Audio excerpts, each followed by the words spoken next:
अलविदा जी आख़िरी हुबक।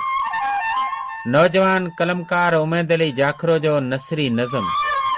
दड़े शहर खां पहुतल प्यार जी सुखड़ी।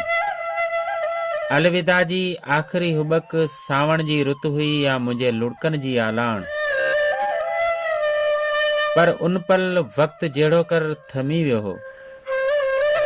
हुन जॾहिं पंहिंजूं ॿाहूं मुंहिंजी ॻिची में विधियूं त ईअं लॻो ॼण सदियुनि जी तन्हाई खे को घर मिली वियो हुजे। पाए प्यार मां भाकर हुन पंहिंजे वजूद जी सॼी ख़ुशबू मुंहिंजे रूह जे पाननि ते लिखी छॾी। इहो भाकर रुगो जिस्म जो मिलण न हो, पर ॿिनि बेचैन रूहनि जो हिक ॿिए में समाइजी वञण हो।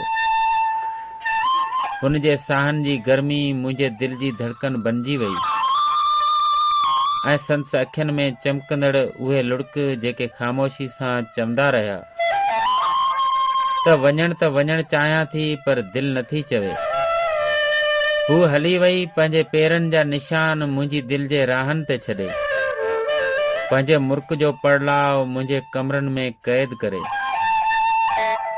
दरवाज़े जी खिड़की अञा ताईं मुंहिंजे कननि में गूंजे थी, पर वेंदे वेंदे हू वेसाह ॾेई वई।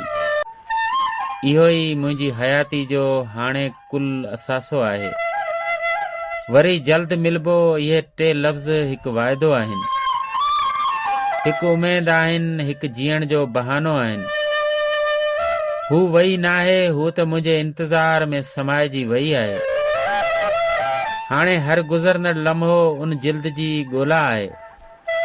हर ईंदड़ वाटाड़ू में संस पाछो नज़र अचे थो ऐं मां उन जे आख़िरी भाकर जी सुगंध खे सीने में सांढे उन लम्हे जी वाट निहारींदो आहियां जॾहिं हू ॿीहर चपनि ते साॻी मुर्क खणी ईंदी ऐं चवंदी ॾिस मां वरी अची वियसि। याद तुझी जूं उॾारूं शाम आई आखणी। पार तुझे जूं निहारूं, पार तुझे जूं निहारूं शाम आई आखणी। याद तुझी उडारूं शाम आई।